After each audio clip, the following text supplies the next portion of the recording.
Hello my dear students, how are you? I hope you all are very well. Yes बेटा, आज हम पढ़ेंगे for class 9 chapter 5 the fundamental unit of life. आपके NCERT book के अंदर chapter 5 है आपका फ्रॉम बायोलॉजी। चैप्टर का नेम है the fundamental unit of life. देखिए, लाइफ की जो फंडामेंटल यूनिट बोला गया है दैट इज सेल। सेल को बोलते हैं। क्लास 8 में आप सभी पढ़ के आए हैं। सेल की आपने डेफिनेशन पढ़ी थी। Cell is the basic structural and functional unit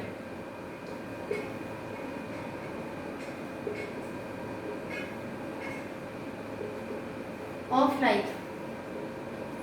life की जो बेसिक स्ट्रक्चरल फंक्शनल यूनिट है वो सेल को बोला जाता है। लाइक किसी भी बिल्डिंग को बनाने के लिए ब्रिक्स की नीड होती है कि ब्रिक्स को एक दूसरे के साथ ज्वाइन करते हैं और उनको ज्वाइन करने से आपकी पूरी वॉल एक दीवार बन जाती है और 4 दीवारों को घेर करके फिर आपका एक रूम बनता है। तो यहाँ पर किसी भी बिल्डिंग के लिए जो उसका बेसिक जो यूनिट होगी वो क्या होंगी? ब्रिक्स होंगी, ईंटें होंगी। तो इसी तरीके से कोई भी लाइफ यानी कि लिविंग बीइंग के लिए, किसी भी लिविंग बीइंग की बात की जाए, यहाँ पे कोई भी प्लांट है, एनिमल है, माइक्रो ऑर्गेनिज्म की जो भी लिविंग है, उन सब के लिए उनकी जो फंडामेंटल यूनिट है वो क्या है? वो सेल है। ठीक है, तो आज हम इस सेल के बारे में ही पढ़ने वाले हैं। सबसे पहले सेल को डिस्कवर किसने किया था? इन 1665 1665 में Robert brown. In 1665 sorry not Brown, that is Robert Hooke। 1665 में रॉबर्ट हुक ने सेल को डिस्कवर किया।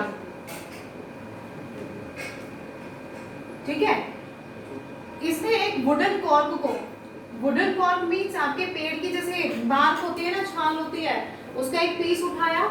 अपनी ही लैब में इसने अपना एक बनाया था माइक्रोस्कोप और उस माइक्रोस्कोप को यूज करते हुए उसने वुडन कॉर्क को अच्छे से जांचा, परखा और फिर वहां पे बताया कि इसका जो स्ट्रक्चर, कोई भी अगर एक बहुत छोटा सा वहां से पार्ट लिया जाए, यानी कि जो एक बेसिक पार्ट, छोटा सा पार्ट जो सेल है, अगर उसको हम देखते हैं तो ये जो कॉर्क है ना, उसके अंदर कुछ जैसे हनीकॉम्ब का स्ट्रक्चर आपको नजर आता है ना, कुछ ऐसे ब्लॉक्स नजर आ रहे हैं और ये जो ब्लॉक्स हैं उन्हीं को उसने नेम दिया सेल। ठीक है, सेल का मीनिंग क्या होता है? Little room. तो ये थे फर्स्ट पर्सन रॉबर्ट हुक, जिन्होंने बताया कि जो वुडन कॉर्क है उसके अंदर रूम जैसे कुछ छोटे छोटे ब्लॉक्स बने हुए, छोटे छोटे स्ट्रक्चर बने हुए हैं और उन्हीं को बोल दिया गया सेल। लेकिन यहाँ पे आप रॉबर्ट हुक का नेम कब बोलेंगे? जब आपसे पूछा जाए कि फर्स्ट डिस्कवर करने वाले, सेल को फर्स्ट डिस्कवर किसने किया? तो रॉबर्ट हुक ने किया। एक्चुअल में ये जो वुडन कॉर्क थी ना, ये डेड सेल्स की बात हो रही है यहाँ पे, यानी कि डेड सेल को डिस्कवर करने वाले जो फर्स्ट पर्सन वो कौन थे? यहाँ पे रॉबर्ट हुक।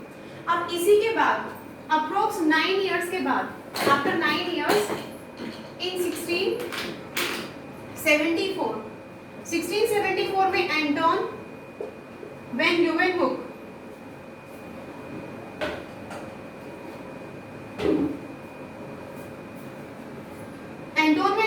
ने 1674 में पॉन्ड वाटर के अंदर एक लिविंग सेल की डिस्कवरी की। ठीक है, फर्स्ट सेल को तो डिस्कवर किया था रॉबर्ट हुक ने, जिसने वुडन कॉर्क को यूज किया, एक डेड जो लकड़ी का जो टुकड़ा था उसको यूज करके उन्होंने सेल को डिस्कवर किया 1665 में। और 1674 में एंटोन वैन ल्यूवेनहुक ने डिस्कवर किया था पॉन्ड वाटर के अंदर एक लिविंग सेल को, और वो लिविंग सेल कौन? बैक्टीरिया। ठीक है, अब आपसे अगर पेपर में पूछा जाता है कि फर्स्ट लिविंग सेल को डिस्कवर किसने किया था, तो आप उसमें ल्यूवेनहुक का नेम लेंगे। ठीक है, वहां पे हम रॉबर्ट हुक की बात नहीं करेंगे क्योंकि रॉबर्ट हुक ने सबसे पहले सेल को डिस्कवर किया, लेकिन डेड सेल की बात हो रही है उधर। और फर्स्ट टाइम जो लिविंग सेल्स के बारे में बताया वो बताया था एंटोन वैन ल्यूवेनहुक ने।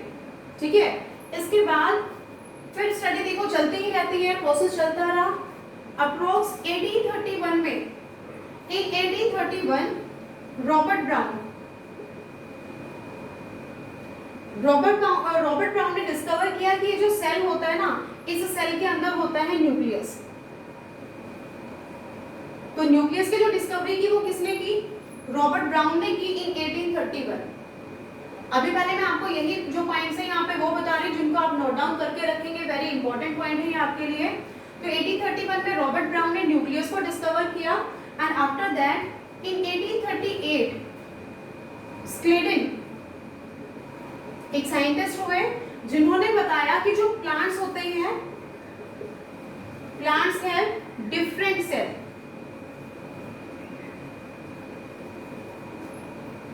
ठीक है, समझ आ रहा है यहाँ तक? 1831 में रॉबर्ट ब्राउन ने न्यूक्लियस को डिस्कवर किया। 1838 में स्क्लेडन ने बताया कि प्लांट्स के अंदर डिफरेंट सेल होते हैं, एक ही तरह के सेल नहीं होते। कि यहाँ पे रॉबर्ट हुक ने बताया था कि कोई भी उसने स्टडी किया यहाँ पे वुडन कॉर्क के साथ और बताया कि वहाँ पे छोटे छोटे ब्लॉक्स बने हुए हैं, उनको बोल दिया सेल। काम उसका भी ठीक था, कोई गलत नहीं था, और उनको नेम दे दिया गया सेल। उसके बाद एंटोनी ल्यूएन हुक ने 1674 के अंदर एक लिविंग सेल यानी कि बैक्टीरिया की को डिस्कवर करके सबको बताया कि पॉन्ड वाटर के अंदर लिविंग सेल भी प्रेजेंट है। 1831 में रॉबर्ट ब्राउन ने बताया, डिस्कवर किया न्यूक्लियस को, और 1838 में स्क्लेडन ने डिस्कवर करके बताया कि भाई जो प्लांट होते हैं ना, दे हैव डिफरेंट सेल। और इसी के नेक्स्ट ईयर 1839 में जो स्वान नेम के पर्सन हुए, उन्होंने डिस्कवर किया और ये बताया कि जो सेल होते हैं, सेल हैव मेम्ब्रेन, और उसी मेम्ब्रेन को फिर हम क्या बोल देते हैं? Cell membrane. Membrane means outer boundary, कि कोई भी जो सेल होता है ना, उसकी एक आउटर बाउंड्री होती है, और इसी को हम क्या बोल देते हैं? Cell theory. लेकिन इसको आगे एक्सपैंड किसने किया? इसको एक्सपैंड किया बर्चू। ठीक है, यहाँ तक देखो सेल के बारे में कुछ कुछ नॉलेज सबको मिलने लग गई थी। अब इन्होंने बता दिया कि हाँ, प्लांट के पास डिफरेंट सेल होते हैं। इन्होंने बताया कि सेल की अपनी मेम्ब्रेन होती है जिसको सेल मेम्ब्रेन बोलते हैं। अब इनकी स्टडी को यहाँ से इंफॉर्मेशन कलेक्ट करने के बाद बर्चू ने इसी थ्योरी को फिर आगे एक्सपेंड किया। ठीक है, तो अब इसके बाद हम स्टार्ट करते हैं अबाउट सेल। तो देखिए, ये जो सेल होता है, अगर बात की जाए एक ऑनियन पील की, ऑनियन पील अगर ले लिया जाए, देखो ऑनियन का जो आप कट करते हैं ना, तो उसके अंदर वाले पार्ट पे आपको एक ट्रांसपेरेंट सी बहुत पतली सी लेयर मिलती है। अब अगर उसको रिमूव करके अगर आप उसे स्लाइड के ऊपर रखते हैं और उसके ऊपर स्टेनिंग कर दी जाए, स्टेनिंग करने के लिए जैसे सैफरनीन सॉल्यूशन को हम यूज कर रहे हैं, ठीक है, तो जब हम उसको स्टेनिंग करेंगे तो स्टेनिंग करने से क्या होगा, इसके जो कुछ पार्ट होंगे ना, वो आपको हाईलाइट होकर के नजर आएंगे। नहीं, जिसमें हम देखेंगे कि इसका स्ट्रक्चर कुछ कैसा नजर आने वाला है कि इस तरीके से कुछ ब्लॉक्स बने हुए हैं, ऐसे बॉक्सेस नजर आ रहे हैं, और हर किसी बॉक्स में ऐसे बीच में एक डार्क स्पॉट, एक डॉट जैसा स्ट्रक्चर नजर आ रहा है। तो ये जो ब्लॉक्स यहाँ पे बने हुए हैं वो हैं सेल। इनकी जो आउटर बाउंड्री है उसको बोला जाएगा सेल मेम्ब्रेन, और आपको सेंटर में ये जो डॉट लाइक स्ट्रक्चर जो नजर आ रहा है वो है इसका न्यूक्लियस। ठीक है, तो ये जो एक्टिविटी है स्कूल में करवाई जाती है वैसे बायो लैब के अंदर। तो इस तरीके से जो ऑनियन पील है उसका जो स्ट्रक्चर है कुछ इस तरीके से, उसके सेल का स्ट्रक्चर कुछ ऐसा नजर आता है कि सेल, उसकी मेम्ब्रेन होती है आउटसाइड, बीच में जो डॉट होता है, डॉट स्ट्रक्चर नजर आता है, दैट इज न्यूक्लियस, और इसके अंदर एक फ्लूइड टाइप भरा हुआ होता है जिसको बोलते हैं साइटोप्लाज्म। ठीक है, अब अकॉर्डिंग टू चैप्टर नेम, कि जैसे चैप्टर में बोला गया है फंडामेंटल यूनिट ऑफ लाइफ, और मैंने आपको बताया कि सेल की जो डेफिनेशन होती है कि basic structural and functional unit होती है। तो देखिए, अब यहाँ पे जब इन्होंने बता दिया था कि प्लांट हैव डिफरेंट सेल, इसी तरीके से जो एनिमल होते हैं, animal have also different type of cell. अलग अलग टाइप के सेल होती हैं, उनका जो शेप होता है, स्ट्रक्चर होता है, साइज होता है, डिफरेंट होता है। क्यों डिफरेंट होता है? बिकॉज सभी सेल अपना एक पर्टिकुलर एक डिफरेंट फंक्शन परफॉर्म करते हैं। ठीक है, लाइक अगर एक पूरे बॉडी का स्ट्रक्चर की बात की जाए, लाइक डाइजेस्टिव सिस्टम के लिए स्टमक, इंटेस्टाइन है, लिवर है, पैनक्रियाज है, ये सभी एक साथ मिलके काम करते हैं। फिर दूसरी तरफ जो आपका रेस्पिरेटरी सिस्टम है उसमें आपके लंग्स आगे, ट्रेकिया आगे, इस तरीके से। तो इसमें क्या है, सभी लेबर वर्क करते हुए और एक कंबाइंड एक सिंगल टास्क को कंप्लीट कर रहे होते हैं। तो इसी तरीके से आपका ये जो सेल होता है ना, सेल भी अपना एक पर्टिकुलर फंक्शन वहाँ पे परफॉर्म करते हैं और पूरा एक स्ट्रक्चर प्रोवाइड करते हैं, क्योंकि जब एक टाइप के सेल ही जब एक दूसरे के साथ कंबाइन करेंगे तो उनके कॉम्बिनेशन से बनेगा टिश्यू, और जब एक जैसे टिश्यू जुड़ते चले जाएंगे तो उनसे बनने वाला है ऑर्गन, और जब अलग अलग ऑर्गन को आप कंबाइन कर देते हो तो वहां से बनता है ऑर्गन सिस्टम। और ऐसे ही अलग अलग ऑर्गन सिस्टम्स को जब पूरा कंबाइन कर दिया जाए और आपके स्किन वाली लेयर के अंदर पैक कर दिया गया तो आपकी बन गई है पूरी बॉडी। ठीक है, तो हर कोई जो चीज है यहाँ पे आपकी स्किन से लेकर आपके lungs, heart, all things are made up of cell, वो सभी सेल से ही बने हुए हैं। ठीक है, तो इसी वजह से यहाँ पे बोला गया है कि जो सेल है वो एक स्ट्रक्चरल यूनिट है। और फंक्शनल यूनिट जब हम इस चैप्टर को कंप्लीट करते चलेंगे one by one, in last आपको अच्छे से क्लियर हो जाएगा कि इसको फंक्शनल यूनिट भी क्यों बोला गया है। क्योंकि देखिए ये जो सेल होता है ना, इसके अंदर एक फ्लूइड जैसा मटेरियल भरा हुआ होता है जिसको बोलते हैं साइटोप्लाज्म, और उसके अलावा यहाँ पे और भी इसके मेंबर प्रेजेंट होते हैं जिनको बोला जाता है ऑर्गेनल्स। तो आज हम क्लास में डिस्कस करने वाले हैं अबाउट इट्स बाउंड्री। ये जिसको जो इसकी आउटर लेयर होती है ना, इसको बोलते हैं प्लाज्मा मेम्ब्रेन। तो आज की क्लास में हम डिस्कस करने वाले हैं अबाउट प्लाज्मा मेम्ब्रेन। ये जो प्लाज्मा मेम्ब्रेन होती है ना, इसी को सेल मेम्ब्रेन भी बोलते हैं। अब आपसे क्वेश्चन में पूछ लिया जाए what do you mean by plasma membrane, तो कंफ्यूज नहीं होना है। प्लाज्मा मेम्ब्रेन और cell membrane both are same, सिर्फ उसका नेम चेंज कर दिया गया है। कोई भी सेल है, सेल की जो आउटर लेयर होगी उसी को बोला जाता है सेल मेम्ब्रेन, और you can say plasma membrane. देखिए जो प्लाज्मा मेम्ब्रेन होती है ना, ये डिसाइड करती है कि आउटसाइड इन्वायरमेंट से किस मटेरियल को अंदर एंटर करना है या किस मटेरियल को एग्जिट करना है। ठीक है, तो प्लाज्मा मेम्ब्रेन परमिट करती है कि कौन सा मटेरियल है वो अंदर या बाहर मूव करेगा। और सबसे पहले अगर बात की जाए कि जो सेल होती है वो सेपरेट करती है एक सेल के मटेरियल को, एक सेल के कंटेंट को एक दूसरे सेल से, क्योंकि इस तरीके से सेल जब एक दूसरे के साथ कंबाइन हो रहे हैं तो हर किसी की अपनी एक बाउंड्री है ना। जिस रूम में आप सिटिंग कर रहे हो उसकी वॉल्स हैं, और वही जो वॉल होती है आपके पूरे जो आपका पूरा हाउस है उसको डिवाइड कर देती है कि यहाँ पे आपका रूम है, बेडरूम है, किचन है, तो वॉल्स ने तो सेपरेट किया। तो सेम इसी तरीके से सेल की जो ये मेम्ब्रेन होती है ना, जिसको हम सेल मेम्ब्रेन या प्लाज्मा मेम्ब्रेन बोल रहे हैं, वो सेल के कंटेंट को, इसका जो अंदर जो भी मटेरियल होगा उस कंटेंट को बाहर एनवायरनमेंट से सेपरेट करके रखती है। ठीक है, लेकिन इंपॉर्टेंट यहाँ पे फिर क्या आ गया कि जो सेल मेम्ब्रेन है वो परमिशन देती है, वो परमिट करती है, अलाउ करती है कि कौन सा मटेरियल अंदर जाएगा, कौन मटेरियल बाहर आएगा। इसी वजह से इनको बोला जाता है सेलेक्टिवली परमिएबल मेम्ब्रेन। जैसे आपके स्कूल के गेट पर जो डोर आपके जो गार्ड होते हैं ना, वही डिसाइड करते हैं कि किस टाइम पर किस पर्सन को स्कूल के अंदर एंट्री करनी है या आपको स्कूल से एग्जिट कब करना है। ठीक है, अगर आप बीच में मिड टाइम में भी जा रहे हो तो आप प्रॉपर वहाँ पे उनको स्लिप दिखा करके, कार्ड दिखा करके ही आप आउटसाइड मूव कर सकते हो। तो सेम यहाँ पे प्लाज्मा मेम्ब्रेन का वही फंक्शन है, ये डिसाइड करेंगे, ये जिनको परमिट करेंगे उन्हीं की मूवमेंट होगी, और इसी वजह से इनको बोला जा रहा है सेलेक्टिव परमिएबल मेम्ब्रेन। ठीक है, चलो ठीक है, ये परमिट कर दिया कि किसे बाहर जाना है, किसे अंदर जाना है, लेकिन ये प्रोसेस होगा कैसे उसे डिस्कस कर लेते हैं। यहाँ पे आपने केमिस्ट्री के फर्स्ट चैप्टर में डिफ्यूजन प्रोसेस को पढ़ा था कि डिफ्यूजन क्या होता है। Diffusion means intermixing of particles of two matter by their own. जब कोई भी जो दो आपके दो सब्सटेंस हैं उनके पार्टिकल एक दूसरे के साथ मिक्स हो जाते हैं अपने आप, उसको हम डिफ्यूजन बोलते हैं। और वही डिफ्यूजन करवाते टाइम मैंने आपको बताया था कि जो डिफ्यूजन प्रोसेस होता है वो always high concentration to low concentration होता है।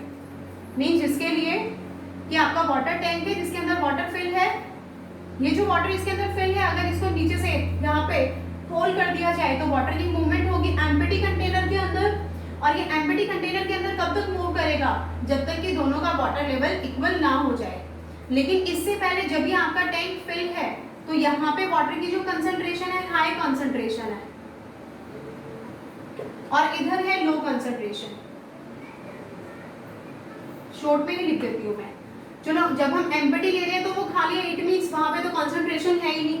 अगर आपसे पूछा जाए कि इस वाटर टैंक के अंदर इतना है और ये जो आपका सेकंड टैंक है इसी के साथ जो अटैच्ड है एक पाइप की हेल्प से, उसके अंदर वाटर का लेवल इधर है, तो यहाँ पे वाटर की मूवमेंट किस तरफ होगी, यहाँ से इधर होगी या इधर होगी। तो वाटर की जो मूवमेंट होने वाली है वो इस टैंक से इस टैंक में होगी, ये पॉसिबल नहीं है। ऑलवेज कोई भी मटेरियल जब मूव करेगा ना, कोई भी पार्टिकल मूव करते हैं वो हाई टू लो करते हैं। तो सेम यही प्रोसेस यूज होता है सेल के अंदर। जब आपका सेल है, इसका एक्सटर्नल एनवायरनमेंट जिसमें ये प्रेजेंट है, देखिए सेल को नीड होती है, हमारी बॉडी को नीड होती है, आप वाटर को भी यूज करते हो, न्यूट्रिएंट्स को भी यूज करते हो, और साथ में गैसेस हैं उनकी भी नीड होती है अपने सारे प्रोसेस करने के लिए। जब रेस्पिरेशन का प्रोसेस होता है वो सेल के अंदर होता है, जो भी न्यूट्रिएंट बॉडी के को मिले, अब वहाँ पे हमारे सेल क्या करेंगे, उन्हें कन्वर्ट करेंगे एनर्जी में, यानी कंप्लीट रेस्पिरेशन होगा इनसाइड द सेल। जब रेस्पिरेशन प्रोसेस हो रहा है, यहाँ पे जो ऑक्सीजन प्रेजेंट थी वो किस में कन्वर्ट हो गई है, CO2 में, प्लस एनर्जी भी। लेकिन अभी हमें CO2 की नीड है तो मैं सिर्फ CO2 लिख रही हूँ। आपने रेस्पायर किया, आपके लंग्स हैं, यहाँ से होते हुए जो ब्लड आएगा जो आपके सेल को कवर करके रखेगा, इस ब्लड के अंदर प्रेजेंट है ऑक्सीजन है, तो बाकी दूसरे भी कंपोनेंट यानी कि एयर है, लेकिन वो एयर कैसी है, जो ऑक्सीजन रिच है। यहाँ पे कार्बन डाइऑक्साइड की क्वांटिटी कैसी है, ज्यादा है, लेकिन जब ये ब्लड आ रहा है इसके अंदर CO2 लेस क्वांटिटी में है।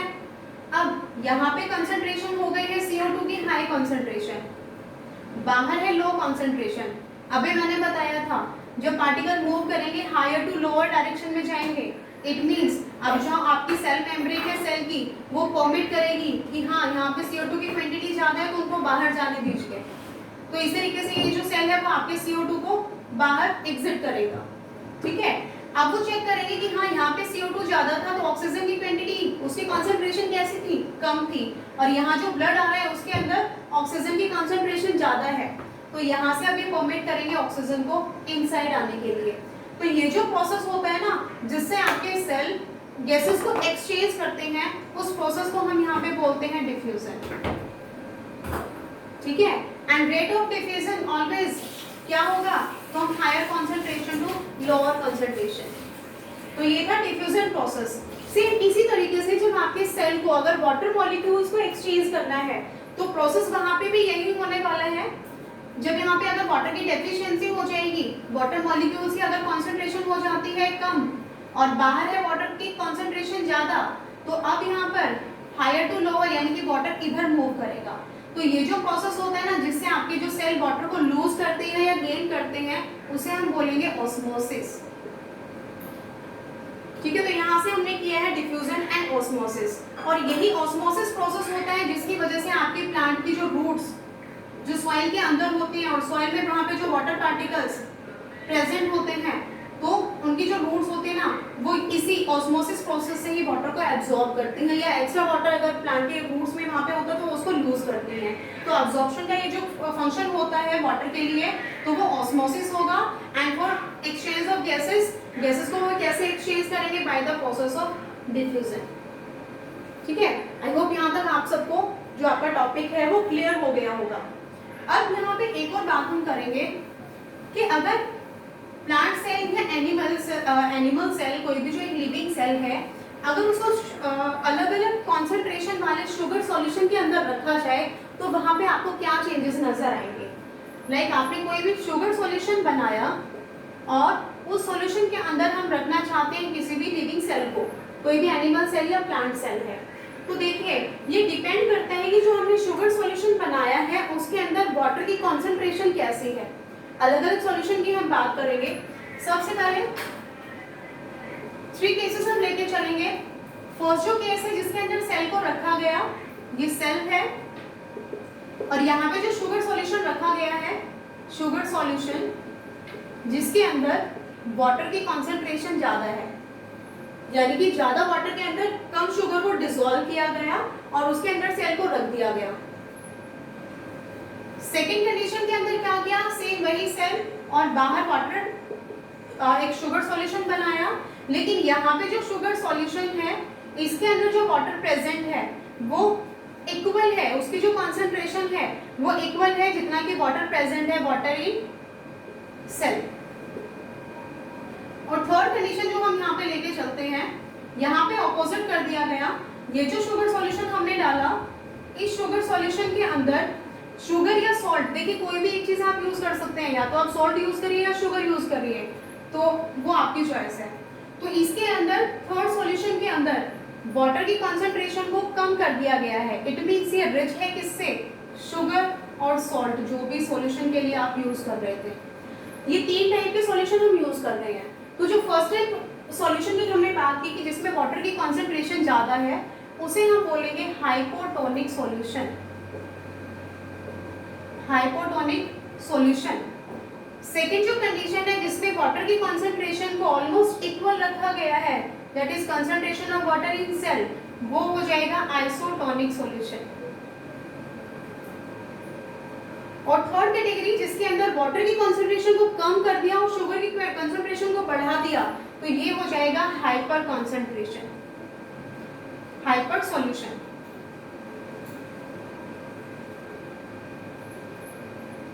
अब इन 3 डिफरेंट केसेस में देखो, जब सेल को यहाँ पे रखा गया, सेम ये वाटर की कॉन्सेंट्रेशन के ऊपर डिपेंड करेगा। सेल ऑस्मोसिस प्रोसेस से वाटर को एक्सचेंज करने वाला है, एब्जॉर्ब करने वाला है। जब वाटर की कॉन्सेंट्रेशन ज्यादा है तो अब वाटर क्या होगा, इनसाइड मूव करेगा, यानी कि जो सेल है वो वाटर को एब्जॉर्ब करेगा। जब सेल वाटर को एब्जॉर्ब कर रहा है, एब्जॉर्बिंग वाटर, जैसे ही वाटर को एब्जॉर्ब करेंगे इनका जो साइज है वो ग्रो कर जाएगा, साइज ग्रो कर जाएगा, means they will swell up, बड़े हो जाएंगे, साइज में बढ़ जाएंगे। सेकेंड कंडीशन में जब वाटर की कॉन्सेंट्रेशन इक्वल है, तो देखो इक्वल कॉन्सेंट्रेशन में मूवमेंट तो होगी वाटर की इन बोथ साइड, यानी कि यहाँ से जो सेल के अंदर जो वाटर सॉल्यूशन वाटर प्रेजेंट है वो बाहर भी मूव करेगा, या मीडियम से वो वाटर को गेन भी करेगा, लेकिन उसके साइज में कोई भी चेंज नहीं होने वाला। यानी कि अगर यहाँ पे काउंट किया जाए, जब आपको चेंज कोई भी चेंज नजर नहीं आ रहा, तो आप उसको क्या बोलेंगे कि जो नेट मूवमेंट हो रही है वो तो जीरो है वहां पे, ठीक है। तो इस टाइप के जो सॉल्यूशन होंगे उनको बोला जाएगा आपके isotonic solution. And in third condition, जब इनसाइड सेल के पास वाटर की कॉन्सेंट्रेशन ज्यादा है और बाहर वाटर कम है, तो इस कंडीशन में आपका जो सेल है वो वाटर को लूज करना स्टार्ट करेगा, अपने अंदर से बाहर निकालना स्टार्ट करेगा। इस कंडीशन में क्या होगा, इसका जो साइज है सेल का साइज वो रिड्यूस हो जाएगा। एरो में डाउनवर्ड लगा रही हूँ ना, यानी कि कम हो जाएगा, छोटा हो जाएगा, और जो सेल है वो श्रिंक करेगा। तो ये है 3 डिफरेंट सॉल्यूशन, और इसी एक्टिविटी को आप घर में खुद से कर सकते हैं। जो रेजिन्स होते हैं, किशमिश होती है, किशमिश को आप यूज किशमिश लिविंग कभी ना कभी वो लिविंग सेल ही थी ना वो, तो आप उस सेल को आप उनको यूज करिए, किशमिश को वाटर के अंदर डालिए और ओवरनाइट आप उसको चेक करिए कि नेक्स्ट मॉर्निंग में उसमें आपको क्या चेंजेस नजर आते हैं। तो वो क्या करेगी, वो वाटर को एब्जॉर्ब करेगी, उसका साइज ग्रो हो जाएगा। तो ट्राई करना कि 3 इस तरीके से आप सॉल्यूशन बनाना, और 3 डिफरेंट जो रेजिन्स हैं उनको यूज करते हुए, ठीक है। तो ये है आपके 3 टाइप ऑफ सॉल्यूशन की अलग अलग मीडियम के अंदर अगर सेल को रखा जाता है तो उसमें कैसे चेंजेस आते हैं, कैसे वो वाटर को एब्जॉर्ब करते हैं। अब यही जो ऑस्मोसिस वाला प्रोसेस है, कुछ ऐसे ऑर्गेनिज्म जो सिंगल सेल से ही बने हुए होते हैं, लाइक यूनिसेलुलर ऑर्गेनिज्म, अमीबा की बात की जाए कि एक ही सेल के अंदर उसको अपने सारे ही प्रोसेस कंप्लीट कर लेने हैं, उसके पास कोई अलग से डाइजेस्टिव सिस्टम, रेस्पिरेटरी सिस्टम ये सब नहीं है, कोई अलग ऑर्गन नहीं है, तो वो अपने फूड को कैसे गेन करते हैं। तो ये ऐसे जो सेल होते हैं वो जिस मीडियम में रह रहे हैं, यानी कि पॉन्ड वाटर के अंदर, वहां पे वो इसी प्रोसेस की हेल्प से अपने मटेरियल को या न्यूट्रिएंट्स को जो भी उनको रिक्वायरमेंट है उन सबको एब्जॉर्ब करते हैं। And in that case means the process by which amoeba engulf its food, जिससे वो अपने फूड को engulf करते हैं या अपने जो वेस्ट है उनको बाहर रिलीज करते हैं, उस प्रोसेस को हम बोलते हैं एंडोसाइटोसिस, ठीक है। एंडोसाइटोसिस ये वो प्रोसेस हो जाएगा जिसकी हेल्प से जो अमीबा अपने फूड को engulf कर रहे हैं, जो भी न्यूट्रिएंट उनको चाहिए उनको वो टेक कर रहे हैं, और उसी के साथ जो भी वेस्ट है उसे अपनी बॉडी से बाहर निकाल रहे हैं, तो उस प्रोसेस को हम बोलते हैं एंडोसाइटोसिस। तो आज हम अपने टॉपिक को करते हैं यहीं पे स्टॉप। नेक्स्ट क्लास में हम करेंगे अबाउट सेल ऑर्गेनेल्स। तब तक आप अपने चैप्टर की रीडिंग करिए, जो भी इंपॉर्टेंट पॉइंट्स हैं उनको राइट डाउन करिए, फिर मिलते हैं in next class. Till then okay bye.